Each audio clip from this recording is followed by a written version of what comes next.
It's just for Beulah County. Yeah, right on your head like a bounty. Said I'm from Beulah, they know I'm from Beulah, so let me just go talk about my surroundings. Shout out them Eagles that's out in Geneva, them Lakers, oh yeah, that's Palmerton and Valley. We from the 4-4 chasing these goals. If you in the way, you get taken out proudly.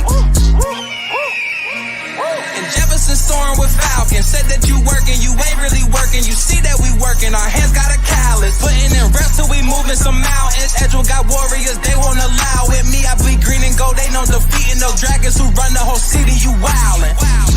And they really wildin', yeah. And next we gon' go to Grand Valley. Work like a horse and don't show no remorse. So opponents keep coming, we stack them and pile them, yeah. And Connie, I flooded with Spartans. As soon as they pull up on game day, we park them. Cause we number one in that spot, ain't a bargain. Man, shout out St. John, they be ballin' like Harden. This for the 4-4. This for the 4-4. This for the 4-4. Good morning, everybody. Here we are. It is Wednesday, May 3rd here on the 440 Sports Show. Put out a status last night talking about kind of some of the things we're going to get into on today's show. Not a whole lot of softball or baseball happening last night. Unfortunately, the rain has really put a huge damper on this on our plans to cover baseball and softball. That's not really new. It's something we've been dealing with all year. But it's been especially bad here the last couple days, as I think we've only got one or two games total on the network. So not a whole lot of scores to go over, not a whole lot of standings to change up. So, to kind of change some things up and keep some content coming out here. Today, we're going to do a little bit of a different show. We're going to talk a little bit about coaching. We're going to talk about coaching and more so on the coaching side, kind of the effects that the lasting effects that they're going to have when they're, it's a very important job. It's a very important job. And it's not really measured in wins and losses as much as people think it is, at least to me. And I think if you look overall, as I put a status out on the Facebook page last night and asked some people, to talk a little bit about some of the coaches that made a difference in their life. I'm going to talk about some of the coaches who made a difference in my life, my favorite coaches. We're going to talk a little bit about why they're my favorite. I'm going to read through some of the statuses as well, or some of the comments on the status as well last night. Quite a few people kind of jumped in there and took that moment to give their coaches some shine. Let me go ahead and make sure we've got our sound as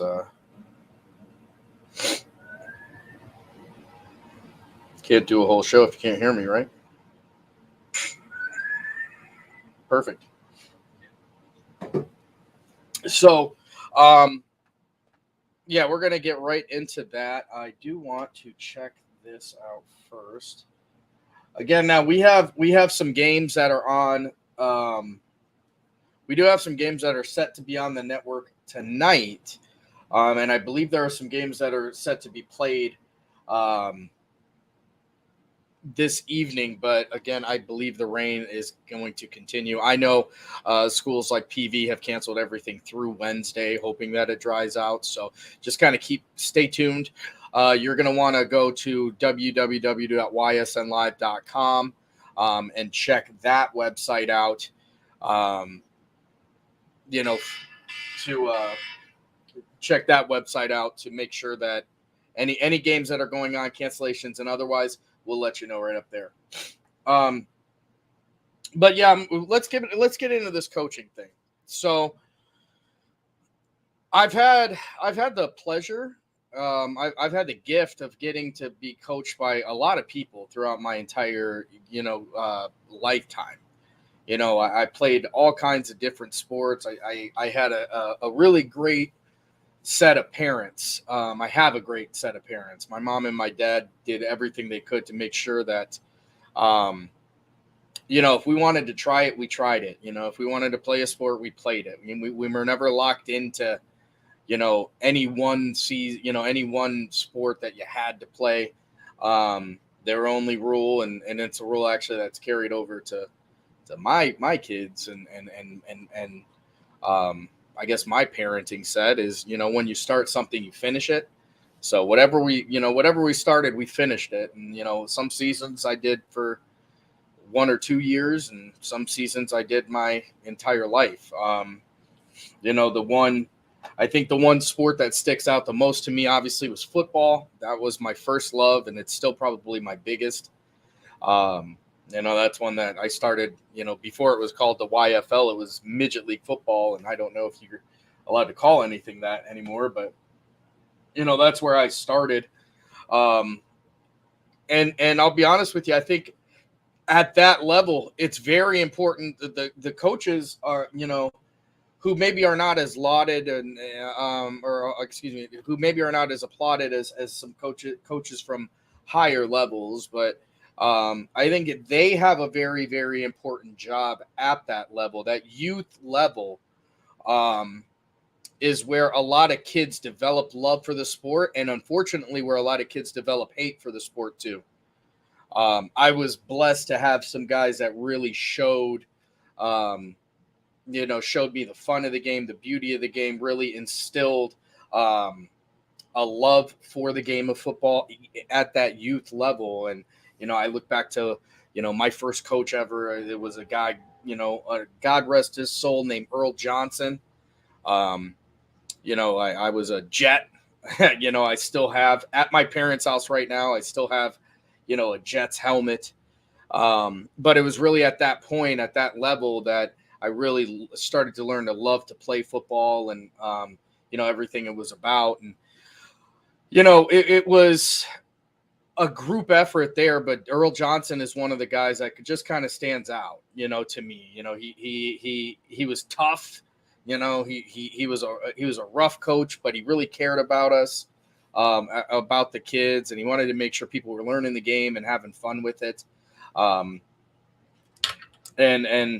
it's something that translated into me playing football from the time that I was, 8 years old until, my senior year of high school. And that, those actions could have easily changed with a different coach, with a different approach, with somebody who didn't care as much. And then, we move into, I changed that from youth league into going into junior high. And I look at junior high as kind of, you should know the game already. And if you don't, that's okay. It's anytime you want to get into a sport, go do it. But by the time you hit junior high, you're less learning how to play the football game in its technical portion, and really learning how to play it kind of strategically, and doing things to win, and really just kind of sharpening your blade to get ready for the show in high school. And I had great coaches there too. I look at the late, great Adam Holman, who was one of the first faces I saw when I got to West Junior High. He was an assistant coach to the head coach of, a guy who's a legend in Roby Potts, who, held down West Junior High football for years and years and years. Has coached some of the best. Roby Potts is a guy, if you're not from Ashtabula, you may not know him, but if you are, I guarantee you know his name. He's gotten to coach some of the best here in this area, whether you're talking about NFL players or just some of the best overall coaches that have come out of this area. There was a lot more. I can remember at that point, with Coach Potts and Coach Holman, there was a lot more kind of everything was a lot more in order. You know what I mean? You did this, you did this, you did this. Everything was very by the book. We had kind of a routine. Everything was about routine, and this is what you were doing. It was great. It was great. I had a great staff. Again, these are guys that all cared about you learning the game and developing, continuing your love for football. You're taking, at that time, West Junior High was a collection of elementary schools out here. So it was the first time for some of us to play football with kids from all over the city. We had like 5 or 6 schools at that time. So you get into West Junior High, and it was almost like you were really getting ready for high school, because that's really what it was. You were playing against the best of the best right within your city. And then, you traveled around, and it was the first time that a lot of us took bus trips to football games and that sort of thing. And, you really developed the pride for the team. You really developed the team concept. He's somebody that, again, sticks out in my mind as one of my favorite coaches of all time, just because of, he really kind of taught me the order that it needs to be, like the how to, how football practice needs to be, and the order that it has to be in. And really, how important those little details are. And then I move on into high school, and I'll be honest, this is my favorite football coach of all time. Was a guy who's still coaching today. And this is where I guess I don't feel so old, because this is one of my few coaches that are still coaching. And that's a guy right now who's over at Geneva by the name of Jay Corlew. And Jay Corlew is right now the winningest coach at Lakeside High School. I think Coach Edwards is right on track to kind of start to fill in those shoes. But Jay Corlew was somebody that I'll be honest with you. When I first started high school, I was terrified of the guy. This when you're going into high school from junior high, everybody seems like, these giants, and, especially to a kid like me, an undersized kid.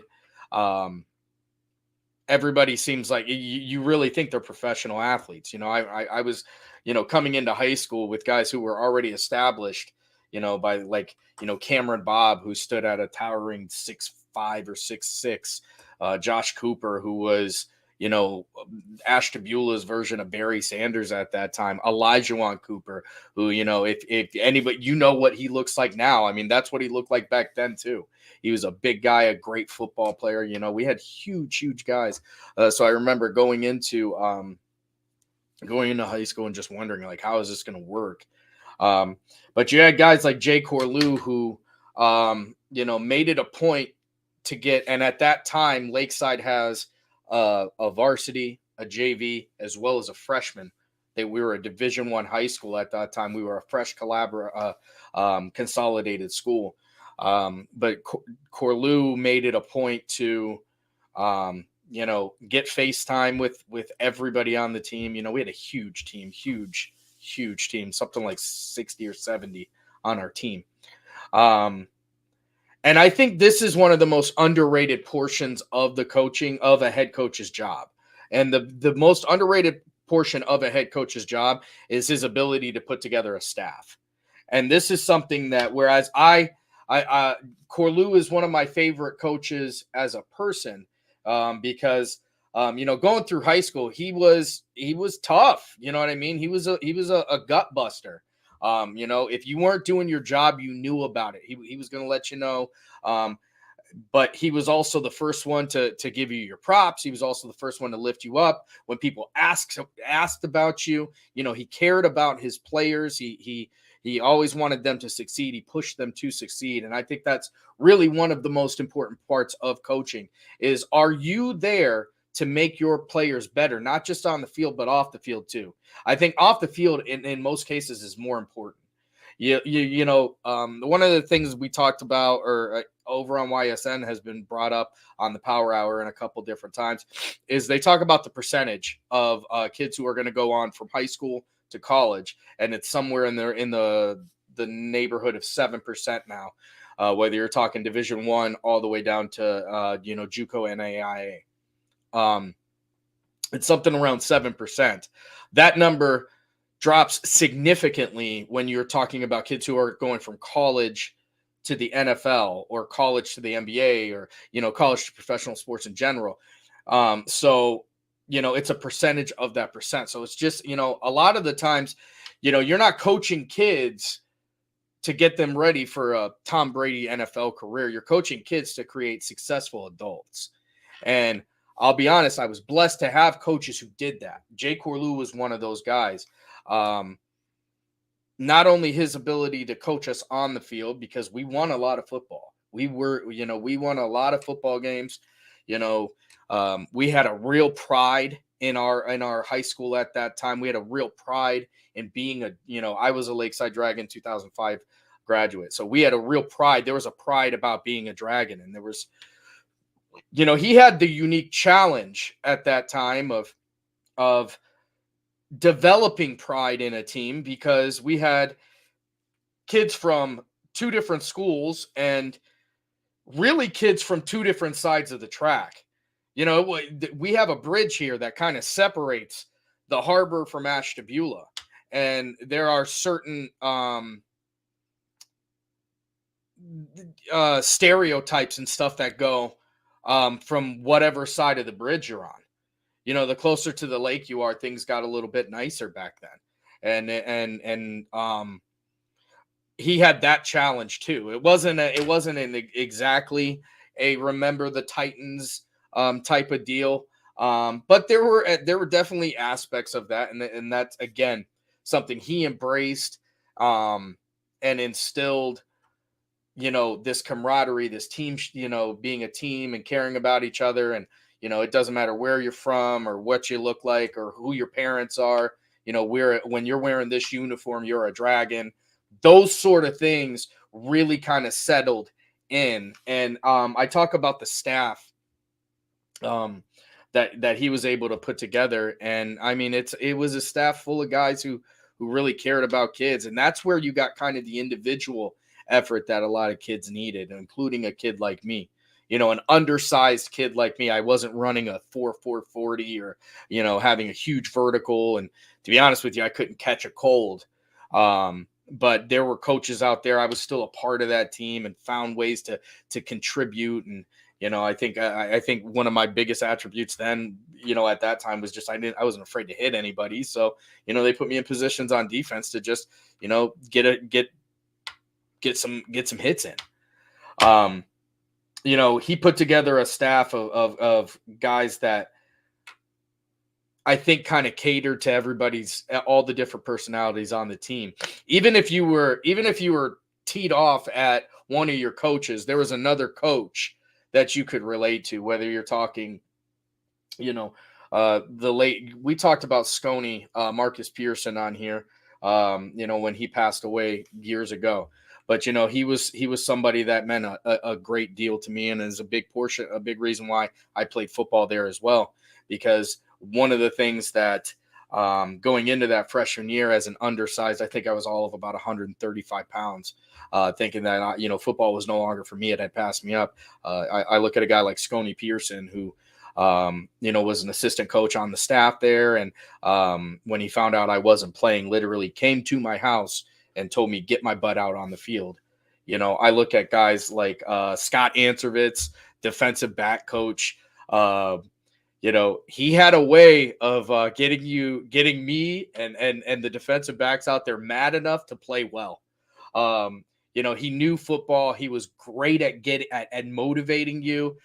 He didn't even have to degrade you or anything like that. He just, whenever you were out there and you were giving a half effort, he had a way of pulling it out of you. You know what I mean? He wanted to make sure that you were living up to your potential. And that's what I remember the most about coaches like Scott Answervitz, who's not coaching anymore, but he's still in the district. You got Joe Rich, Brad Johnson. Those were offensive line guys, and obviously I wasn't an offensive line, but they really, they really did they really did a great job with those guys, and they were the first ones to kind of pat you on the back. And one of my favorite coaches of all time, Sean Allgood, is somebody who, I developed a friendship with after football, through my adulthood. He was somebody he almost turned into, not almost, he was a mentor, really, somebody who you kind of looked up to. He showed you how to play the game and really how to win at life. This is a guy who cared about kids on and off the field very, very much so. He was in the schools, always checking to make sure making sure your grades are up to date, that, he's a guy who played Division I football, so he understood what it took to get to play not just football at the next level, but make sure you get to college. He understand the worth of it. He understand what happens after football. And I think that was another big thing that people kind of overlook at times. Is after football and what you do, what's going to come. One of the things I think you're going to find with all the coaches who I list as my favorites throughout my history, as a player, and this is just football, is the coaches that actually showed that they cared are the ones who lasted. I've had a ton more coaches and maybe didn't have that direct kind of link with them. And that doesn't mean they were bad coaches. That doesn't even mean that they didn't care about me in particular. But what it does, the guys I'm mentioning right now are guys that are always going to have a wrinkle in my brain. These guys are always going to have a lasting effect because of, they cared about you. They loved you as a player, as a kid. They treated you, they gave you a sense of well-being. And there's a lot of coaches out there that do that right now. I think if you take a look at the most successful programs in the area, if you take a look at the most successful programs in the state, it's about buy-in. It's about are the kids buying into the program? Are they buying into the system? Are they buying into the coach? Does the coach have enough? Is the coach getting enough faith from these players that they're willing to run through a wall? You hear that all the time. That cliche of, they'll run through a wall for this guy. I don't know that it's true as much as people say it is, because the kids who really buy in, the kids who really will run through a wall for a coach, they act different. They move different. There's a different accountability to that coach, to that coaching staff, to their teammates. A coach that truly shows that they care about you, and gets that connection with a player. In some cases, not mine. I said I have great parents. I have great parents. My mom and my dad are the GOAT as far as I'm concerned. But in some cases, you're seeing where that might be the only parental kind of oversight that they have. And that's where I think sometimes coaches get into the game, get into that sport because they want to win and they love the game and they love the sport, and they want to make people better. But if you don't address the player and where they're coming from and what's going on at home, you're not ever going to meet the full potential. I had guys throughout my time playing football, a guy like Jay Corlew, a guy like Sean Allgood is one that really stands out to me because, Sean Allgood was one to make sure you had some food in your belly, made sure you had a ride, made sure you were getting back and forth. We had guys on our team that had really kind of tough lives off the field, outside of the hallways. I think that's something people forget is school is as much of a pain in the butt as it truly is for some kids is truly a reprieve from the suffering that they have at home. There are kids that go home still to this day and maybe don't eat for the night, have no idea where their mom or dad is for the night. Unfortunately, mental health, drug addiction is prevalent. It's huge. And there are lasting effects on those kids. And when you look at something like sports, you look at, you talk about where it kind of finds itself in this big, in the big overall. This is where coaches are so important. That's why, I think it's such an important job, because kids are looking for guidance. Kids are looking for help. Kids are looking for that helping. It's somebody to reach out their hand and show them, it's okay. And I care about you. And I was blessed to have a lot of guys who did that, throughout my lifetime. Outside of football, there's another coach I'd like to mention. I wrestled for a couple years, and there's a guy by the name of John Anservitz. And as far as I'm concerned, there are great guys out here right now coaching wrestling. we've got guys that have gotten state qualifiers and state champions, and they're still coaching today. But I really think people kind of overlook one of the better wrestling coaches in this area in Northeast Ohio, in John Anservitz of all time. John Anservitz was a guy that really got you to go hard, wanted you to max out your potential, made you laugh while he kicked your butt on the mat. Got numbers that I don't think that even Lakeside has ever seen since then. I mean, it was the first time I think that wrestling had a varsity and a JV. There were wrestle-offs. There were guys who would literally, beat each other into oblivion on the mat and then, immediately go and hang out after. Wrestling was a culture that I didn't really get into for many years, but he was a guy that his ability to get me to try as hard as I could, to make me believe in myself, to really, say stuff like, you're better than him. You're better than him. You're better than this. You're better than that. Yeah, I know you got more than that, especially when you don't think you got anything left in the tank. And a guy who was able to motivate you and, having him as a teacher as well. John Anservitz is somebody that you don't really hear about too much when it comes to the coaching out here. But he was really and remains an excellent example of somebody that should be leading guys, that should be leading youth, really. Just did a great job. Another guy that will always have a lasting impression on me. I did some wrestling. I did some, played some basketball for a couple of years. I'll be honest with you. My favorite coach in that area, also Sean Allgood.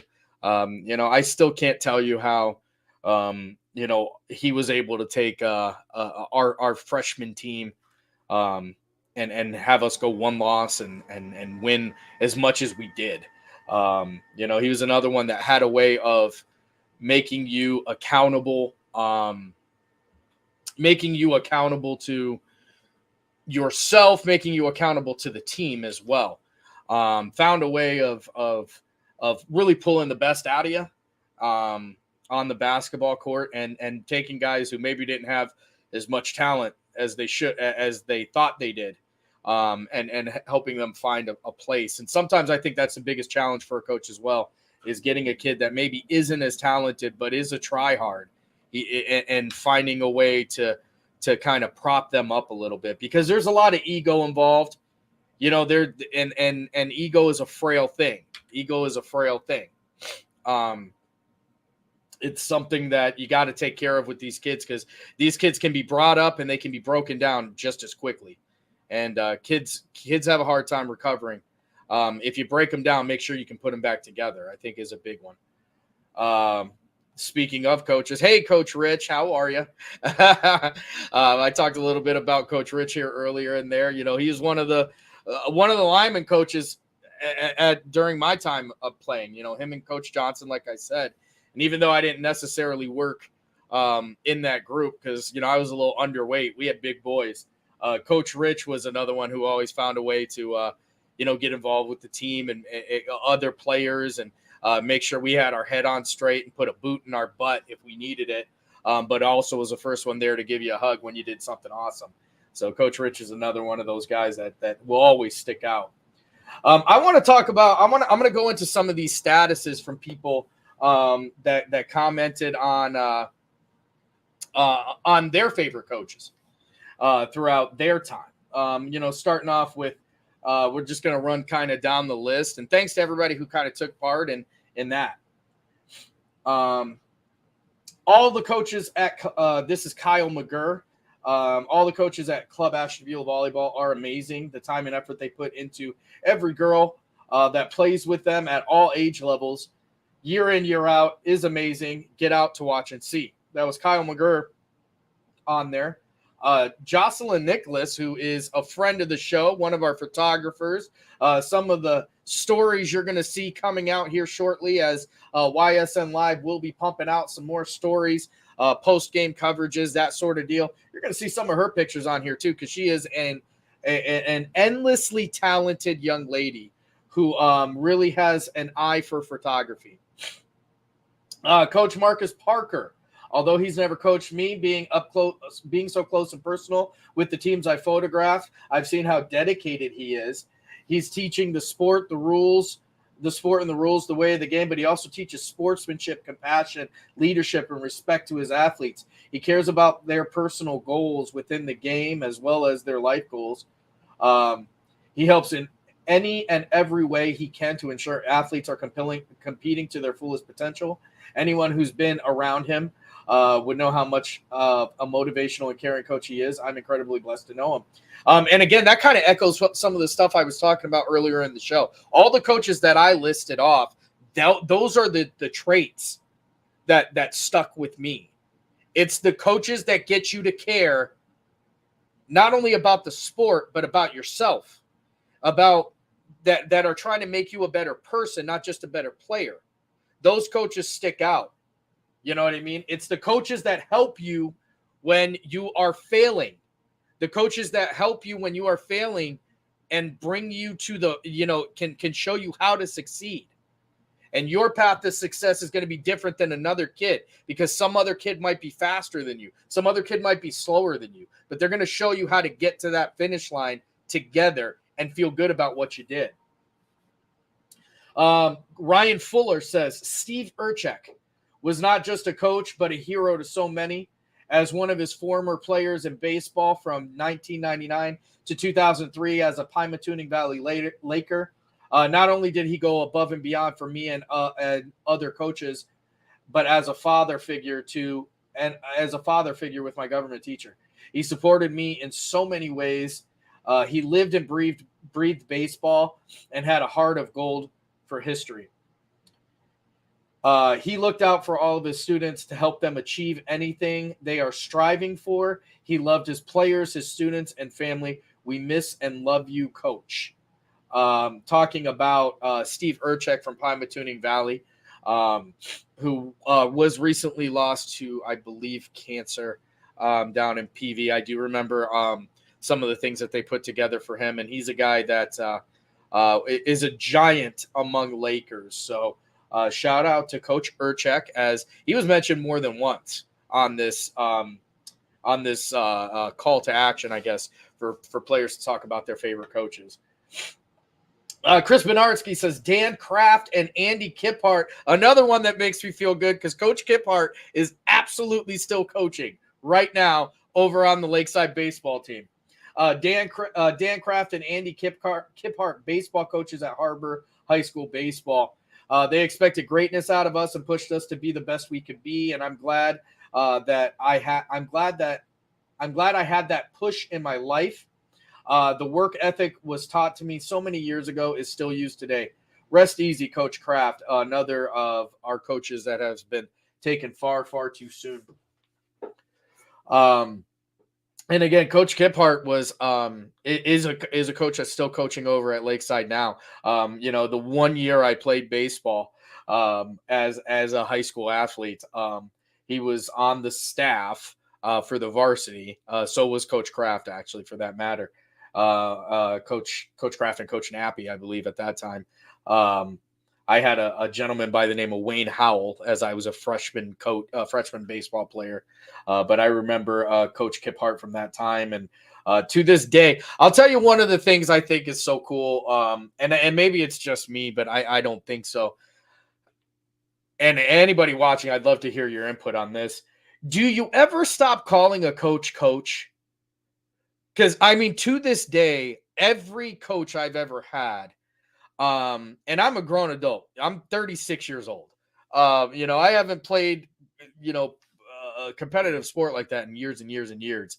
I still call everybody who's ever coached me, down to Little League, really, coach. Like it's one of those things I don't think that coaches realize, like that title will stick with you, good, bad, or indifferent. That's going to be your name, Coach whatever.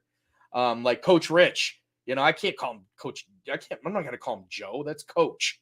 You know what I mean? I does that ever change, or do you guys, like I do, just kind of stick? Rick Ruiz says no, it never stops.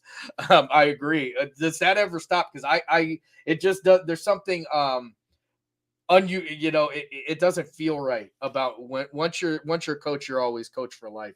I'll tell you what, I'll be honest with you, I do that to this day now, with coaches who never even coached me.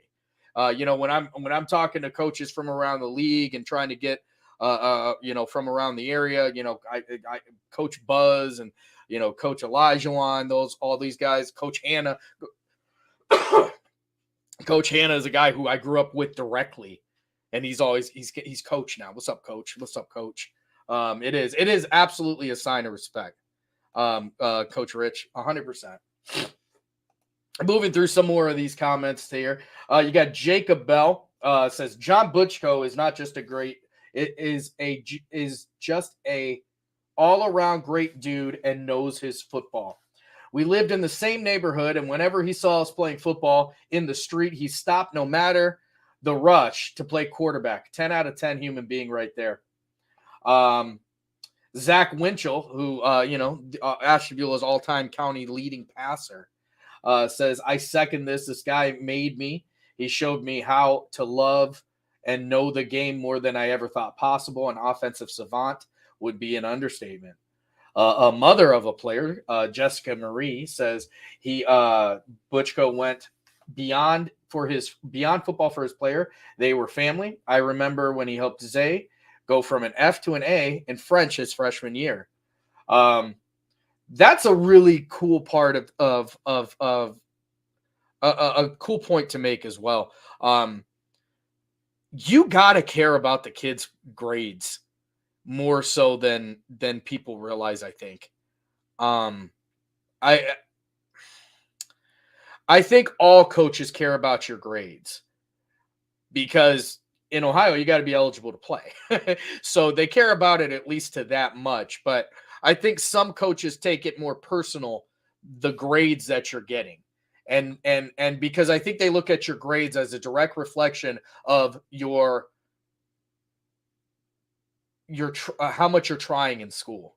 And if you're not trying in school, if you cannot show in school that you are going to give every ounce of effort, then you're not going to do that on a football field, basketball court, baseball field, wrestling mat, swimming pool, track, volleyball court, softball diamond, anything you're doing. If you can't give your maximum effort in school to try and get those grades, because not everybody's an A student, not everybody's a 4.0 student, not everybody is, going to get a 36 on their ACTs, but every single person out there has the ability to succeed with the tools that they're given in school. So if you can't find a way, to make it work in the classroom, I think a good coach has to wonder, do you have the ability to make it work on the play field? And some coaches take a little bit of a personal, they take a personal look at that, and they take it as a personal challenge to make sure that you are giving the most effort in there. And those coaches, I think, produce athletes that are just successful human beings as well. So I think that's one of the things that's kind of overlooked at times. Kathy Marie says, Janine Bartlett is by far the best coach I have been around and seen. I remember looking up to her as a person, teacher, and coach. She was so patient with us and would lead by true example. She would explain our endurance and strength and training and would discuss why we were doing it and what muscles it would build up to help our performance. Mentally taught us that we would not pass out or die if we did a line drill. I can't call it what we called it back in the day, so I had to change that name. We would do another one, and she would explain why. That our minds were stopping and our bodies, we needed to work through the pain. The best, she's still probably in better shape than all of us. This is a really cool one, a really cool perspective, as this is an active head coach as we speak right now in Coach Delgosh. Coach Delgosh coaching for the St. John Heralds. talks about his favorite coach. He says, Coach John Buskirk taught me so much about accountability, family, and faith. He knew his history and his football, and he taught us both. He prioritized teaching life lessons in the classroom, on the field, and just an example in the example he set and the way he lived. He inspired me to pursue education and coaching football, and there's no way I'd be here without him. That's awesome. That's a beautiful. That's one of the coolest examples. You look at Coach Delgosh, who is now taking those things he learned from Coach Buskirk, who left us way too soon. Anybody from the St. John community in Ashtabula, they know who he is, and how much he truly meant to this area and the players. And he instilled that into a young man in Coach Delgosh, who is now going to start to impart those values and that knowledge into his football players right now. And that's why I said there's so much more to it than people realize with coaching. It ain't just putting together film and calling plays. It's creating better people. It's creating better. The best people make the best players. So if you don't take care of the person, you'll never get the full potential out of the player. Dan Creed, can't wait for better weather. You and me both, Dan. But mine would be Steve Urchek, PV Baseball. I said he was named here a couple times. Matt Lovick says Coach Tom Henson or Coach T. Honestly, there is so much I can say about him, but I'll keep it short. He was one that would take his shirt off his back for any of his players, students, or even a stranger. He taught me about life goals and actually sat down and had conversations with me about life and what I wanted to do after high school. He cared about football, but most importantly, he cared about players, each and every one of them. Like I said, I can go on and on. This list is too long, but some of the reasons why he deserves a shout out and also to be talked about. Coach Tom Henson.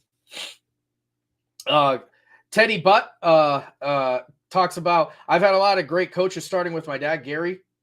Didn't matter what your name was. If you were the right person for the position, you got it. And you're not sweating, you're not working.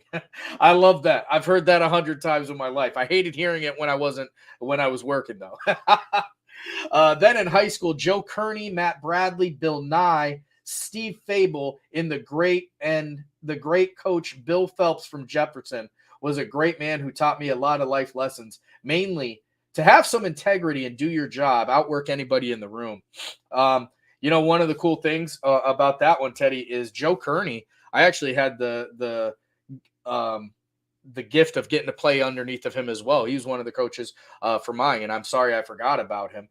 He came in and was helping with the freshman team as I came in to high school.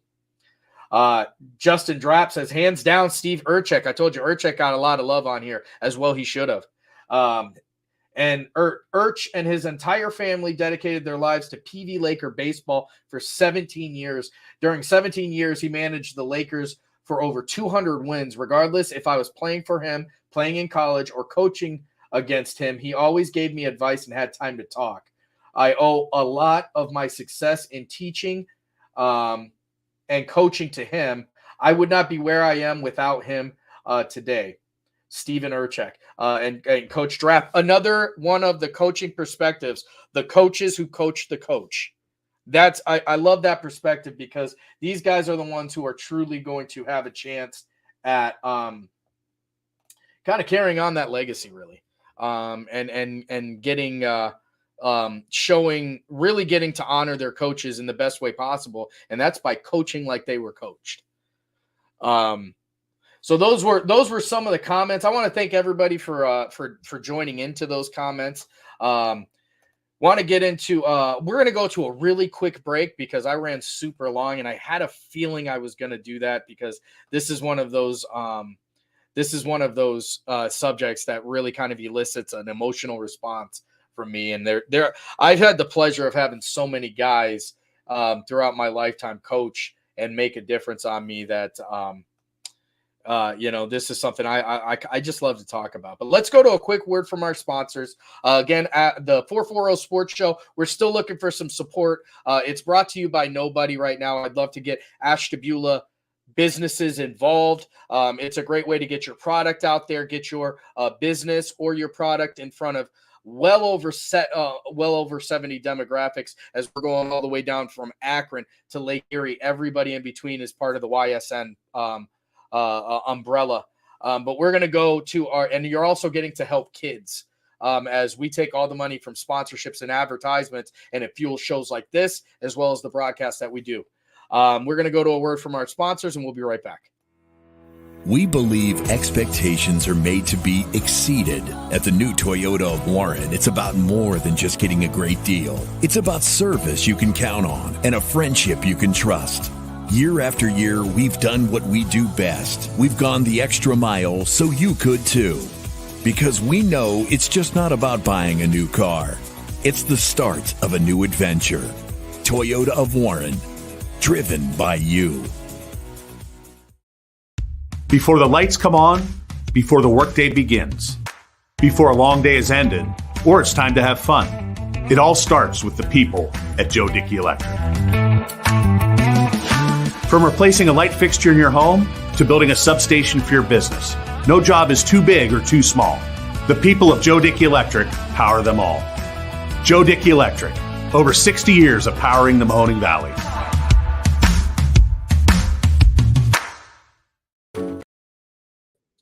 All right, everybody, welcome back. After, like I said, a quick break, we really had a great conversation today, and thanks for everybody watching the show and taking part, and everybody who commented as well, on this. And I think a lot of people have a lot of great coaches, and I think some people are lucky enough to find the coach that makes sense for them. That's not always the case.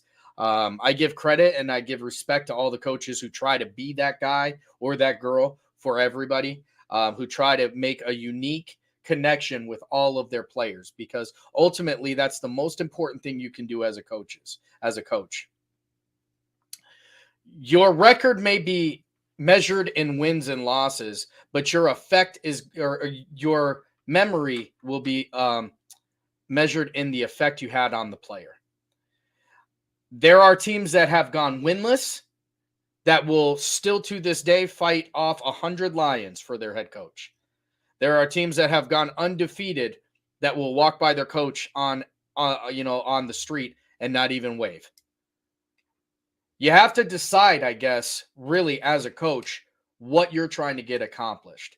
I know me personally, I hope that every coach that ever coaches any of my kids, and I benefited from coaches who cared much more about you than the wins and the losses. That doesn't mean they're going to baby you. That doesn't mean you're going to play just because you're not playing doesn't mean the coach doesn't care about you. It means you're not good enough for that day. It doesn't mean you won't be good enough tomorrow. It doesn't mean that you should stop trying. It means that you got to find the work, and you got to figure out a way to make it work. Coaches will help you get there if you listen and you take the coaching. Make sure you're getting the grade. Make sure you're getting it done in the classroom, because student comes before athlete for a reason. If you don't have the grades, you cannot play. That's not just in high school sports. That's in college. That's in life. If you don't do the work when you should be doing the work, there's not going to be any time to enjoy any of your off time.